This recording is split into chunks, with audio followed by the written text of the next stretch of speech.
HEB, the new one. The new one, I'm so excited. On Lake Austin. It is an adventure to come in. The parking garage is amazing, and then you go in and they have a barbecue, and they also have a bar. It's pretty amazing. We just had the barbecue. Yeah. We had the baked potato with chopped beef. It was so delicious. Yeah, the overstuffed potatoes were amazing. So good. So today we're getting together to talk a little bit about the market and what's going on in Austin. We're middle of March now, 2023.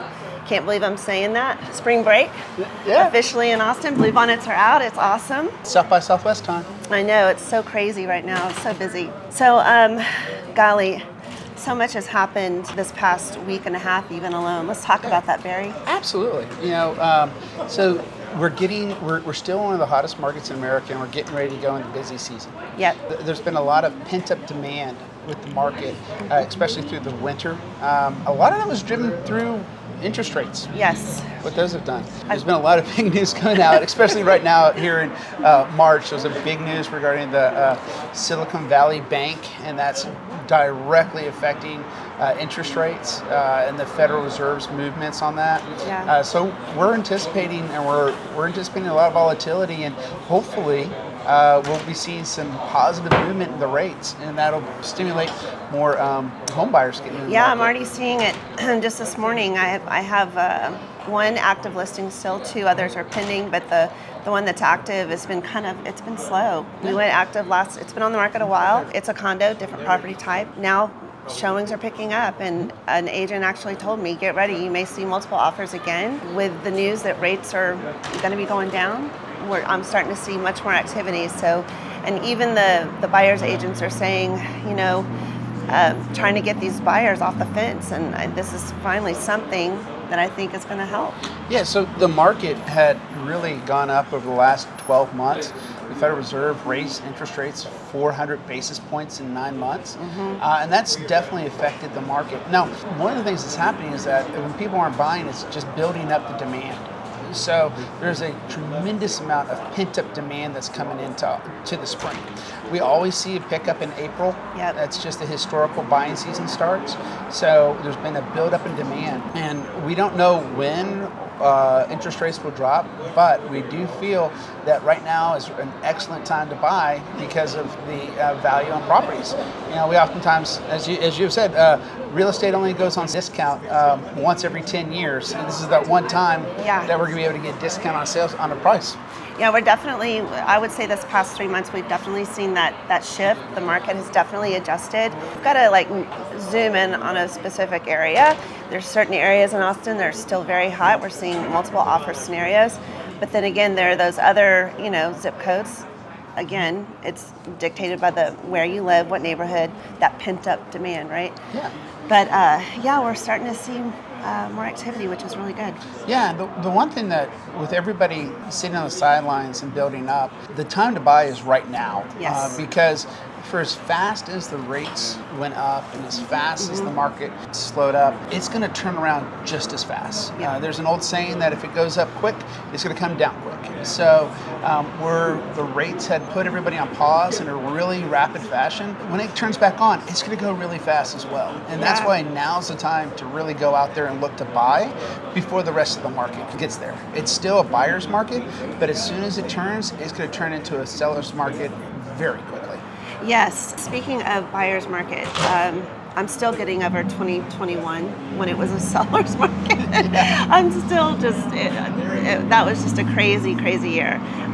But now, for sure, it's definitely more of a buyer's market. But let's talk about that. Where are rates today? If you were looking to buy just a single family home, regular, conventional, what are we looking at today? Well, the rates have really been pushing up quite a bit. They got into the 6s and even touched into the 7s.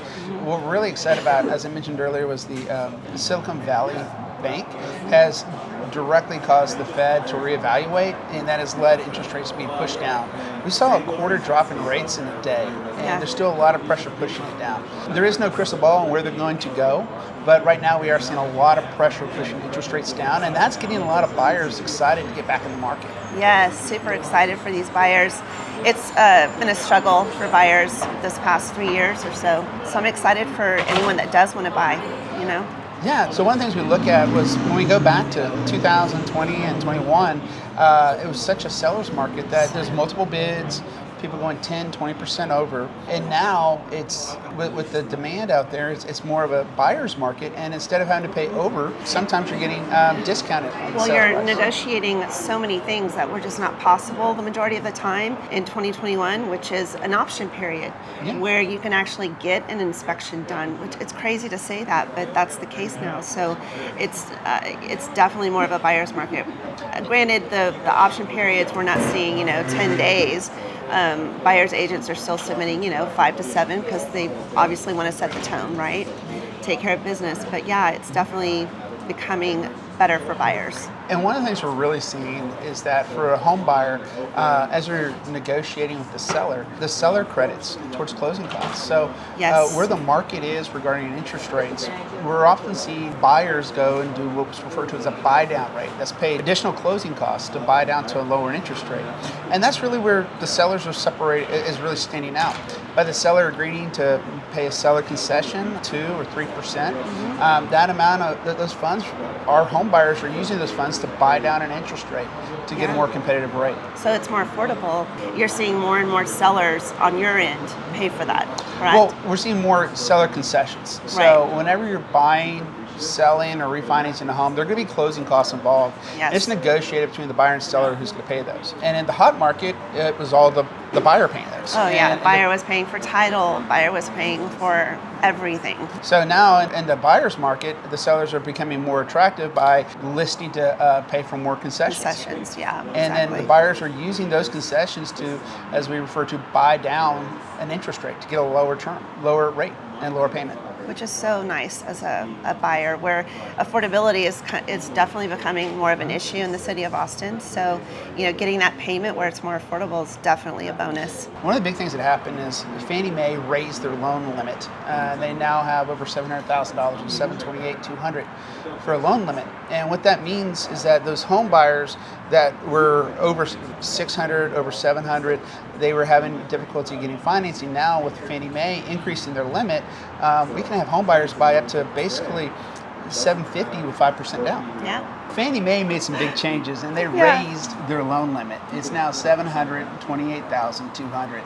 And what that did is that meant that when people were buying homes previously, when they exceed the Fannie Mae limit, they'd have to go into either the jumbo market or put more down. And with Fannie Mae raising their loan limit, that allows for low down payments. We're able now to see home purchases up to $750,000 with just 5% down. Yeah. And that's definitely opening up financing. That average sales price, $500 to go to $600 to go to $700 to $720. So people who are buying homes in Austin at $750 and only putting 5% down. I'm so glad you brought that up because that's a big misconception among buyers is that you absolutely have to have 20% down. National Association of Realtors, NAR, does a survey every year for people that have purchased homes, and one of the questions is, hey, how much did you actually put down? And when you average it all out, for first-time home buyers, only 6% was used as down payment. And on average, for second or third, fourth-time home buyers, 17%. So huge. You don't need 20% to get down. You definitely need to speak with your agent or a great loan officer such as Barry and just, start those conversations to see what programs are out there to fit your needs. Yeah. So Nicole, you know how people, when they buy their primary home that they're going to live in, they file the homestead exemption. Yes. And when they file that homestead exemption, it does a couple things. One, it's going to allow you to have a discounted tax rate on the house that you live in. And two, what's really exciting is that it also caps how high the taxes can adjust every year, 10%. When somebody does not have a homesteaded property, the taxes change based on whatever the tax values come in at. So right now, when we're really excited because not only are you able to purchase a home at a discount for a lot of properties, correct, but that discounted price, when you purchase it, that's going to be the new appraised value. So when you're buying a new property here in Austin, one, the new tax value is going to be lower based upon your purchase price. And two, you're going to get the discount for the homestead. And then three, you're going to be capped at how much higher it can go by 10% annually. So it's actually, buying at a discount right now is not only a great down payment and building equity, but also a tremendous tax savings in the long-term view of the property. Not only that, they've recently changed the whole filing for homestead. No longer do you have to wait till a certain time of year to apply, but I think it's pretty much effective immediately once you purchase, which is huge. Yeah, it used to be you had to wait till January 1st and file for the following year. Now, as soon as you acquire the property and you close, you can take the steps to file for the homestead immediately. It's awesome. I'm so happy for home buyers. So I think there's going to be, there's another upside about the market right now. Not only are you going to have built-in equity, you're getting a great purchase price, but also you're setting yourself up for improved taxes in the future. I mean, let's just go back in history a little bit. Do you remember the 80s? Yes. And what were interest rates then, Barry? They were in the teens. Yes, I remember my parents built a house in Leisure Woods here outside of Austin, and I don't know how they did it. It was a 17% interest rate. So people look at today's rates and they're like, oh no. But the reality is they're really not that bad. Well, historically, no. When I started in the business over 20 years ago, the rate we sold all day long was 6.99, and that was the great rate. An old saying in the mortgage industry is if it's under 8, it's great. And I do recall the highest rate I closed over 20 years ago was 13.99. Right now we are seeing rates in the 6 and 7s, but even if we just look back 20 years back, 25 years back, they're still very competitive to where they have been. Yes, sir, they have. Or they are, I mean. Yeah. So we're going to talk about this HEB a little bit. We're super excited. So Nicole grew up here in Austin, Texas, and so did I. And today we're here at the HEB on Lake Austin Boulevard. Yeah. But when we were children, this was a different building. It was still a grocery store. It was. But it wasn't the HEB that we see today, which is amazing. But the thing I remember is in the 80s, there was a very popular thing in architecture to build an atrium, which was a glass enclosure inside a building that you would have your plants, sometimes trees. When we were kids back in the 80s, this building was a grocery store, and it was a Tom Thumb, and it had an atrium in the middle of it. So the store was built kind of like a donut with an open area in the middle. It was very glassed pretty. in. It was very pretty. Very pretty. And they Huge had oak tree. Yeah, like a 300-400-year-old oak tree in the middle. Whatever happened to that oak tree? Well, development. They did cut it down. Yeah, they took it. They cut it down and they paved over. And when Randall's came in, I remember walking through, and you could tell because the tile colors changed. The old tile, and then when they filled in the middle. But as a kid in the 80s, I remember walking by and always just looking into the glass window and seeing the tree. And it was also exciting because as you drove by, you could see this massive foliage tree just right in the middle of it. Something else I love about this area is Maudie's, which is right next door, the original. Yep. Been coming here since the 70s. For that. And even though they have franchise and they have multiple locations, a lot of people argue that this is the best Maudie's. It is. I guess there's not much of an argument. It's and just it used to look so different. They had an Elvis theme going on. Yep.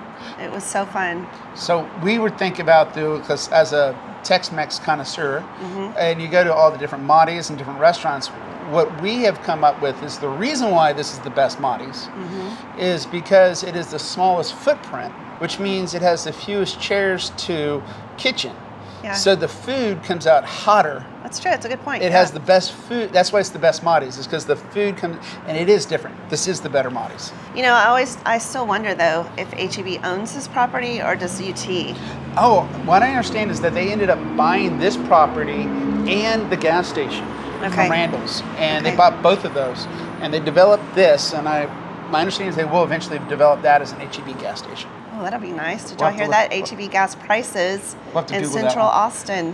So Nicole, how's the Austin market going? How is the Austin market? Well, year over year, let's talk about that. So compared to last year, the median sales price is $450,000, which is 6% lower than last year. As far as closed sales, we've only had, in the month of January, 1,634 closed sales, which is down 27%. Let's talk about the average days on market, because that bit of data has gone up for sure. We're now at 76 days, and that's up 47 days compared to last year. Yeah, well, we had looked at historically, if you go back to 17, 18, and 19, those are actual normal numbers. Yep. And what we find is that because of 2021 and 22, the COVID years. Yeah. That was kind of it was definitely an unusual Very anomaly. unusual. Very. And really, we're just getting back in line with where we had been. If we had just take the chart from 17, 18, and 19, we're pretty close to where it should be. Days on market, that is. Yes, it's actually such a relief as an agent, just as a buyer's agent, that is, just to be able to breathe a little bit and help your buyers negotiate those things that are so important. Because for the longest time, in 21 especially, people were selling their souls. They were basically, I hate to say it that way, but they weren't negotiating option.